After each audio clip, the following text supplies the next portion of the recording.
देख रहे हैं सत्यहिंदी.com। चलिए एक नजर डालते हैं अब तक की सुर्खियों पर।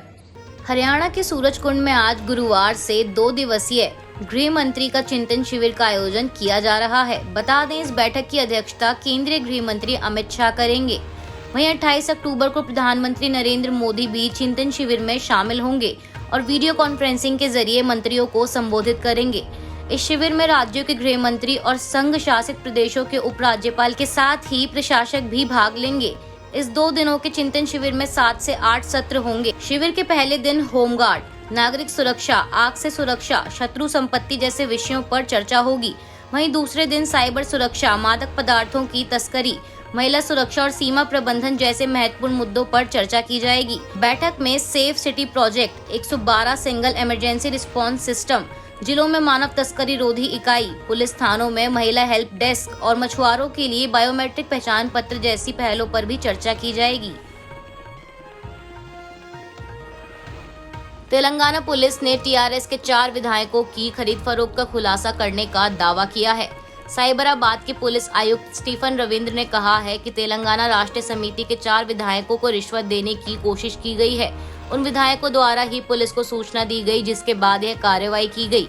रविंद्र ने एनडीटीवी से बातचीत के दौरान बताया कि विधायकों ने पुलिस को यह कहते हुए बुलाया था कि उन्हें पार्टी बदलने के लिए मनाया जा रहा है और रिश्वत देने की कोशिश की जा रही है। पुलिस अधिकारी ने कहा कि इस मामले में अब तक 3 लोगों को हिरासत में लिया गया है और हिरासत में लिए गए लोग फर्जी पहचान के आधार पर हैदराबाद आए थे।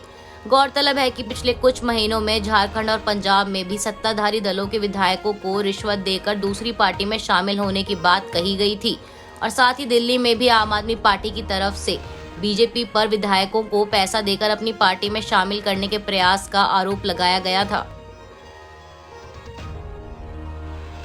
दिवाली के 3 दिन बाद भी राजधानी दिल्ली में एयर क्वालिटी खराब होने की वजह से धुंध है।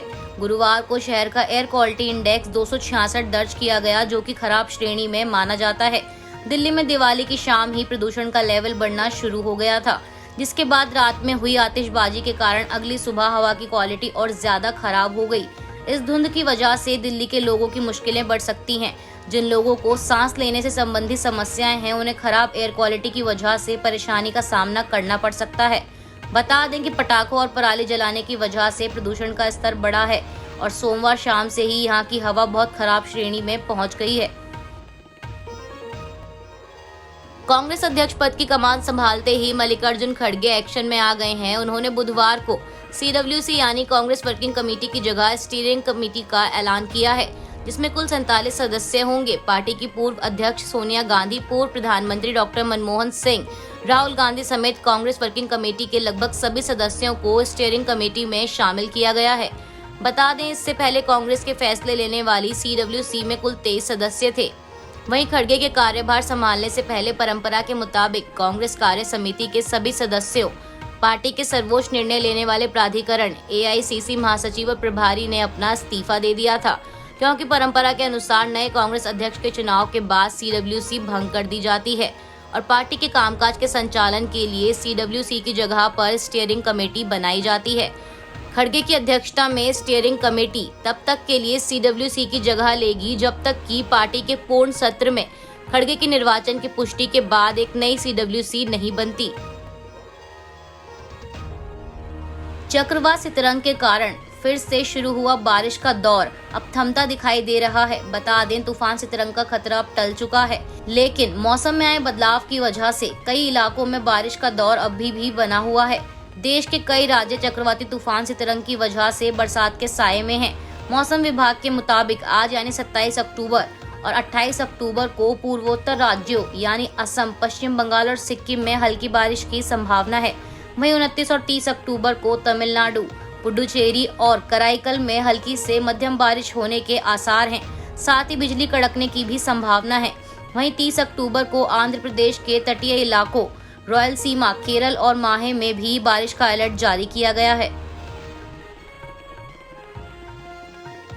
भारत और चीन के बीच लंबे समय से तनाव जारी है। LAC पर चीनी सेना हमेशा से ही एग्रेसिव मोड में रही है, जिसका भारतीय सेना की ओर से भी हर बार जवाब दिया जाता है।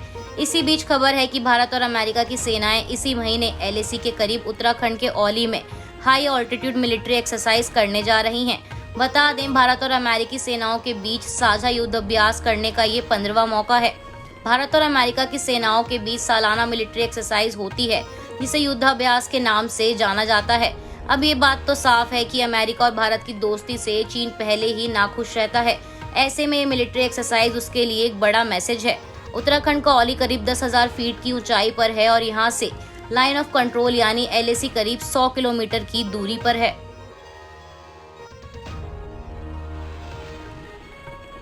यूक्रेन के साथ परमाणु युद्ध के खतरों के बीच रूस ने बैलिस्टिक मिसाइल को लॉन्च किया है। क्रेमलिन ने कहा है कि रूस के राष्ट्रपति व्लादिमीर पुतिन ने बुधवार को मॉस्को के रणनीतिक प्रतिरोध बलों के प्रशिक्षण का निरीक्षण किया, जो परमाणु युद्ध के खतरों का जवाब देने के लिए तैनात रहता है। साथ ही सरकारी टीवी पर पुतिन को नियंत्रण कक्ष से अभ्यास की निगरानी करते हुए भी दिखाया गया है।